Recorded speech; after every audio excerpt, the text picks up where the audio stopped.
Dans cette prison, une règle démente dictait la survie. Chaque aliment envoyé par les familles était découpé en miettes minuscules et même les savons étaient réduits en fragments pour empêcher toute tentative d'évasion. Mais Michael n'était pas un détenu ordinaire. C'était un architecte de l'impossible. Il glissa une cuillère sous les carreaux de la cellule et en sortit un petit bout de verre qu'il avait caché des semaines plus tôt. Il le brisa d'un geste précis et n'en conserva qu'un éclat parfaitement propre. Le reste, il l'enveloppa, puis le réduisit en poussière dans les toilettes. Soudain, un bruit sourd résonna. Contrôle surprise. Les gardiens arrivaient. Michael plaça l'éclat dans sa bouche et dissimula le papier sous la mousse de la cuvette. Les surveillants fouillèrent les prisonniers un par un. Lorsqu'ils s'approchèrent des toilettes, il tira la chasse sans hésiter. Le gardien inspecta, sceptique. « C'est moi », dit calmement Michael. L'autre grommela. Dernier avertissement, puis s'éloigna. Il ignorait qu'on pouvait activer la chasse depuis l'extérieur. Michael venait d'échapper au pire. Après une fouille frénétique, placard renversé, lit retourné, fenêtre examinée, les gardiens repartirent bredouille. Mais Michael savait, le moindre objet pouvait devenir une arme. Il attacha l'éclat de verre à une brosse à dents avec un fil, créant un outil ultra précis qu'il passa par un trou minuscule dans la porte pour observer les rondes des gardes. Ensuite, il démontra les pieds métalliques du lit pliant, lourd, parfait pour servir de marteau. Dans un carton, il récupéra 5 planches dissimulées.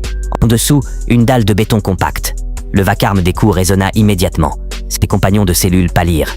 Qu'il se faisait repérer, c'était l'isolement pour tous. Mais Michael avait anticipé. La cellule voisine était en réparation, ses toilettes démontées. Les bruits se confondraient. Et comme prévu, personne ne remarqua rien. Des fissures apparurent. Les prisonniers fiévreux se joignirent à lui. À plusieurs, la progression devint fulgurante. Un papier enflammé fut jeté dans l'ouverture. La flamme vacilla. Il y avait un courant d'air. Un passage existait forcément. Ils poussèrent les gravats dans le trou et camouflèrent le tout. Puis, à chaque instant opportun, ils reprenaient leur travail acharné. Les jours passèrent ainsi, rythmés par la peur et l'espoir. Et un soir, après une énième frappe, le sol céda complètement. Ils avaient atteint un couloir oublié, un conduit ancien dont personne ne soupçonnait l'existence. Leur seule chance, leur sortie, leur miracle.